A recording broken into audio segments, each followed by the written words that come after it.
जसले यो समयमा पनि यस्ता कामहरू गरिराख्नु भएको छ उहाँहरूलाई हामी यस कार्यक्रममा समेटिराखेका छौँ र उहाँले गरिराखेका कामहरू पनि यहाँहरू समक्ष उहाँहरूसँगको संवाद मार्फत यहाँहरू समक्ष प्रस्तुत गरिराखेका छौँ। यस कार्यक्रमको सुरुवातदेखि नै हामीले यस कार्यक्रममा त्यस्ता सहयोगी हातहरू सहयोगी मनहरूलाई जोडिराखेका छौँ जसले यो सङ्कटको घडीमा सहयोग गरिराख्नु भएको छ र यो सङ्कटसँग संयुक्त रूपमा जुझ्नको लागि पहल गरिराख्नु भएको छ। कसैले अनलाइन मार्फत अनलाइन कक्षाहरू सञ्चालन गरिराख्नु भएको छ, कसैले अनलाइन मार्फत नै सामाजिक सञ्जाल अथवा दूरसञ्चारका विभिन्न माध्यमहरूको प्रयोग गर्दै नाटकहरूको रङ्गमञ्चमा गएर नाटकहरूको प्रदर्शन गर्ने र त्यसलाई चाहिँ प्रत्यक्ष प्रसारण गरिराख्नु भएको छ र त्यसमार्फत चाहिँ घरमा बसिराखेका दर्शकहरूलाई चाहिँ मनोरञ्जन प्रदान गराइराखेको अवस्था छ। र यही समयमा चाहिँ कसैले प्रत्यक्ष रूपमा भोको पेटहरूलाई त्यो भोको पेटहरू भर्नको लागि पनि पहल गरिराख्नु भएको छ। त्यस्ता व्यक्तित्वहरूलाई हामीले यस कार्यक्रममा समेटिराखेका छौँ र यसै विषयमा कुराकानी गर्नको लागि यति बेला हामीसँग सीता लिम्बू हाम्रो प्रत्यक्ष सम्पर्कमा हुनुहुन्छ। सीताजी, यहाँलाई कार्यक्रममा स्वागत छ। रिता लिम्बू यति बेला, माफ गर्नुहोला दर्शकवृन्द, उहाँको नाम रिता लिम्बू, सञ्चारकर्मी हुनुहुन्छ। रिताजी, यहाँलाई कार्यक्रममा स्वागत छ। नमस्कार। यहाँहरूले यो सङ्कटसँग जुझ्नको लागि अब आफै सञ्चारकर्मी पनि हुनुहुन्छ, आफ्नो सञ्चारकर्मलाई चाहिँ यो सङ्कटको घडीमा कसरी अगाडि बढाइराख्नु भएको छ? हामीले चाहिँ अब दाताहरूबाट कलेक्सन गरिरहेका छौँ होइन। पहिला चाहिँ हामीले आफै इन्डिभिजुअली नै गर्यो, पछि उहाँहरूले फेसबुकमा देखेपछि उहाँहरूले नै कन्ट्याक्ट गर्नुभयो। आजसम्मले कसैलाई मागेको छैन।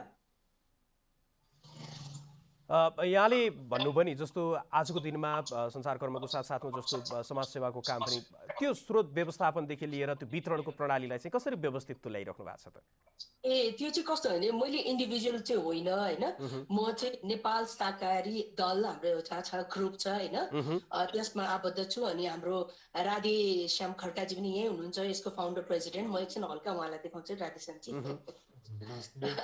उहाँ हुनुहुन्छ। अनि त्यस्तै divine path foundation international foundation नेपालको पनि हाम्रो सहकार्य छ। उहाँहरूले चाहिँ हामीलाई गाडी उपलब्ध गराउनु भएको छ होइन। यहाँनिर हाम्रो टिमै छौँ, यहाँ उहाँहरू हुनुहुन्छ होइन। अनि त्यस्तै अब हाम्रो मेन गुरु जसको यो गाडीको ओनर हुनुहुन्छ तोया योगीजी पनि हुनुहुन्छ है। उहाँलाई हाम्रो एक प्रकार हाम्रो यो टिम वर्क हो। हजुर, गरिराख्नु भएको छ के छ आजको दिनमा चाहिँ बुदागत रूपमा बताइदिनुहोस् न, यहाँहरूले यो सङ्कटसँग जुझ्नको लागि गरिराखेको प्रयासको विषयमा अलिक विस्तृतमा। त्यो चाहिँ अब के गरिरहेछ भने एक्चुअली आज प्राय हामी डेली नै गइरहेका छौँ। डेली कम्तीमा पनि 18-20 परिवार है, 26 दिन भयो हामी यो गरेको होइन। 18-20 परिवार डेली हुन्छ, नभएको नि 12 परिवारलाई हामीले राहत दिइरहेको छौँ, जसमा चाहिँ 6 देखि 10 केजीसम्म चामल। आज चाहिँ हामीले 10 केजी दियौँ। अनि दाल 1 केजी, अनि तेल, अनि नुन, यसरी। अनि यदि हामीले त्यो चामल किन्ने ठाउँ पाएन भने चाहिँ पैसा पनि दिइरहेका छौँ।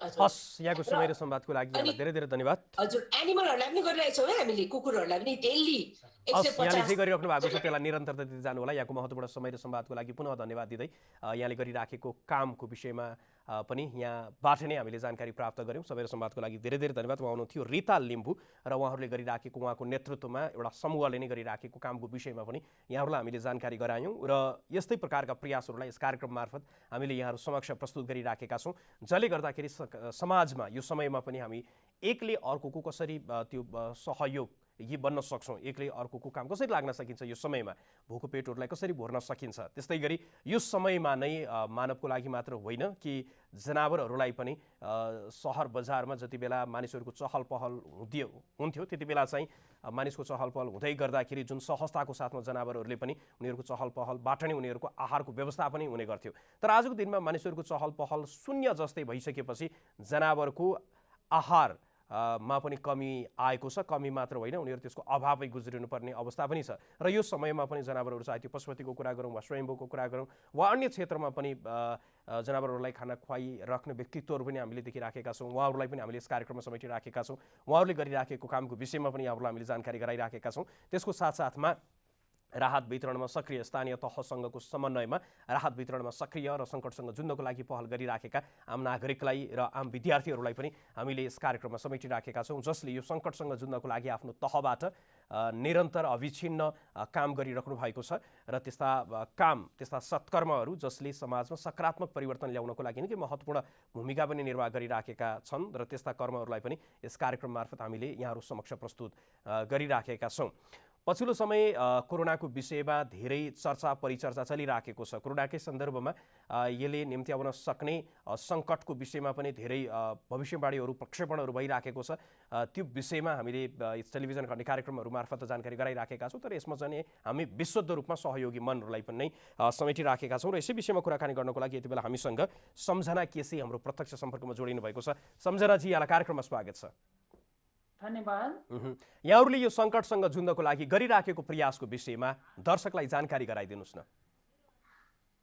हामीले यो विश्व कोरोनाको महामारी विश्वभरि नै सम्पूर्ण जनताहरू मानव जातिमाथि नै एक खालको आक्रमण जस्तो यो देखिएको छ र नेपालमा पनि यसले सम्पूर्ण नेपाली जनताको मनलाई थिलो बनाएको छ र बिस्तारै यसले आक्रमण तीव्र रूपमा वृद्धि भइरहेको अवस्थामा हामीले चाहिँ नि विद्यार्थी तवरबाट विशेष गरी यो कोरोनाको कारणले गर्दाखेरि अहिले मजदुर वर्गहरू र विद्यार्थी वर्गहरू अत्यन्तै मारमा पर्नु भएको स्थितिलाई मध्यनजर गर्दै अहिले त्रिभुवन विश्वविद्यालयमा सम्पूर्ण विद्यार्थी साथीहरू मिलेर अहिले अध्ययनरत सम्पूर्ण विद्यार्थीहरूलाई डेरामा बस्ने विद्यार्थीहरूलाई भएको जुन समस्या छ त्यो समस्यालाई हामीले कसरी गुजार्न सक्छौँ। महिनौँ दिनसम्म चाहिँ लकडाउन हुँदै गर्दाखेरि यसले दैनिक जनजीवनलाई प्रभावित पारेको कुरालाई हामीले मध्यनजर गर्दै विभिन्न दाताहरूबाट सहयोग मागेर विद्यार्थी साथीहरूको चाहिँ छाक टार्ने जो गरिरहेका छौँ। हस्, यहाँले जुन कर्म गरिराख्नु भएको छ त्यसलाई निरन्तरता दिँदै जानु होला र स्थानीय तहसँगको समन्वयमा आफ्नो यो सत्कर्मलाई अगाडि बढाउनु होला। यहाँको महत्त्वपूर्ण समय र संवादको लागि यहाँलाई धेरै धेरै धन्यवाद।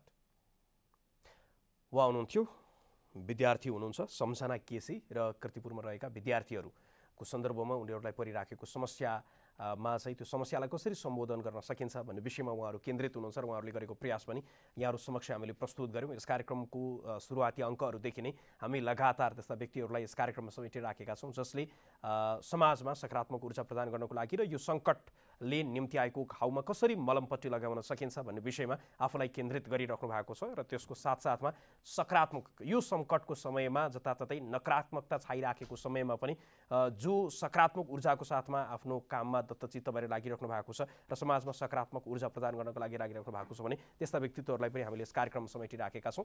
तर आजको लागि पनि कार्यक्रमलाई निर्धारित समय सकिएको छ। जनताद्वारा जनताका लागि प्रसारित जनता टेलिभिजन हेरिरहनुहोस्। नमस्कार।